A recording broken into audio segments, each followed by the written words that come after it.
Saudara-saudariku yang terkasih, berjumpa kembali dalam renungan Rumah Inspirasi. Pada hari ini gereja merayakan Hari Raya Kristus Raja Semesta Alam. Hari Raya yang muncul sebagai bentuk penegasan gereja atas situasi zaman itu. Paus Pius ke-11 mengeluarkan sebuah ensiklik Quas Primas untuk menghadapi perkembangan nasionalisme, sekularisme, dan jatuhnya kerajaan-kerajaan masa itu. Ensiklik ini mau menegaskan bahwa Kristus menjadi Raja semesta alam, Raja segala-galanya, awal dan akhir. Bapak Ibu, saudara-saudariku yang terkasih, di dalam kehidupan kita tahu siapa itu raja. Kamus Besar Bahasa Indonesia mengartikan bahwa raja adalah pemimpin tertinggi dalam suatu kelompok atau golongan atau suatu kerajaan. Raja itu bukan sebagai penguasa, tetapi sebagai pemimpin yang menghantarkan rakyatnya kepada kesejahteraan. Saudara-saudariku yang terkasih, gereja merayakan hari raya ini di puncak tahun liturgi untuk mengingatkan kita bahwa semua puncak karya keselamatan ada saat di mana ia datang sebagai raja bagi kita. Ia menjadi raja bukan berdasarkan pengetahuan atau pemahaman orang-orang Yahudi atau orang-orang sezamannya. Ia datang sebagai raja untuk menyelamatkan semua umat beriman. Ia datang sebagaimana diserukan oleh para nabi untuk menjadi gembala yang baik, gembala yang mengumpulkan dan juga membebaskan serta menyelamatkan domba-dombanya. Maka bacaan hari ini mengajarkan kepada kita 3 hal di mana Kristus datang sebagai raja. Yang pertama, belas kasih dan cinta.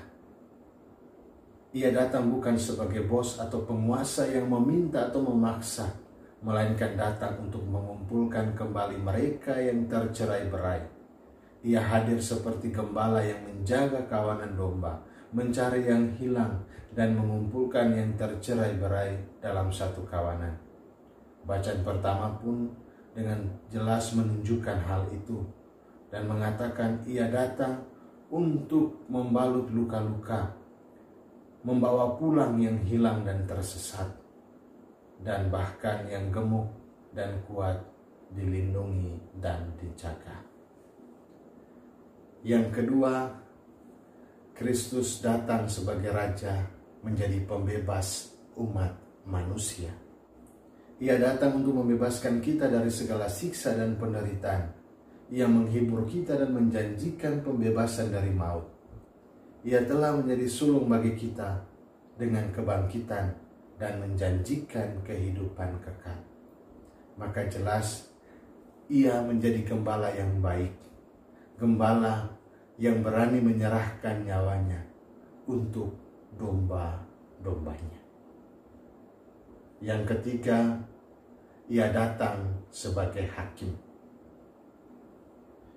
Ia yang penuh belas kasih, perhatian dan membebaskan bukan berarti manusia boleh berbuat sesuka hati. Saat akhir tiba, saat dimana kita berjumpa dengan dia, maka ia datang untuk menghakimi kita. Akan ada kelompok domba dan kambing, kelompok yang mendengarkan sabda dan melaksanakan, serta kelompok yang masa bodoh, abai dan tidak taat. Ukuran penghakiman Kristus adalah perbuatan kasih. Perbuatan kasih kepada siapa saja, kepada kaum miskin dan papa, kepada kaum yang menderita, yang telanjang, yang terpenjara, yang sakit. Tindakan kasih sekecil apapun menjadi ukuran untuk hidup bersatu dengan Kristus dalam kebahagiaan kekal. Sahabat terkasih, ia adalah raja penuh belas kasih, datang untuk mewartakan cinta, menjanjikan keselamatan kekal di dalam kehidupan kita. Tidak perlu menunggu saat perjumpaan akhir, karena Ia kini hadir dalam diri orang-orang yang sederhana, orang-orang yang sakit, orang-orang yang terpenjara, orang-orang yang menderita, yang telanjang, yang lapar dan haus. Kita yang percaya dan menjadikan Kristus sebagai Raja, justru dipanggil untuk menjadi umat yang penuh cinta dan belas kasih, hadir untuk membebaskan dan memberi ketenangan. Sebagai orang beriman, tak ada lagi kata acuh tak acuh, masa bodoh, abai dalam kamus kehidupan kita sebagai orang beriman.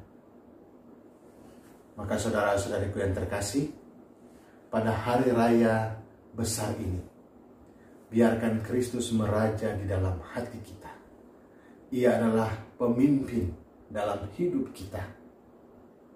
Ketika menjadikan Dia pemimpin dan meraja di dalam hidup kita, maka kita hadir juga menebarkan cinta dan belas kasih kepada sesama, kepada mereka yang kelaparan, kepada mereka yang kehausan akan cinta dan perhatian.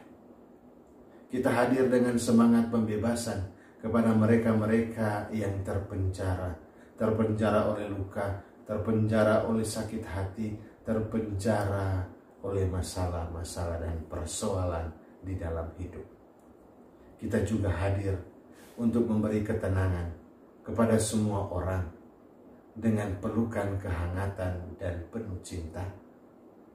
Dengan demikian, Kristus yang meraja di dalam hati kita nampak nyata di dalam kehidupan kita, terutama dalam perbuatan kasih, sekecil apapun, sesederhana untuk sesama di sekitar kita.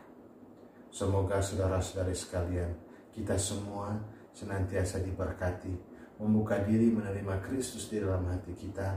Biarkanlah Ia meraja di dalam hidup kita, agar kita pun hadir membawa ketenangan, menghadirkan belas kasih, menghadirkan pembebasan bagi semua orang, kapanpun, dimanapun.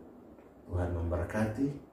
Salam dari hati kudusnya, Bapa dan Putra dan Roh Kudus. Amin.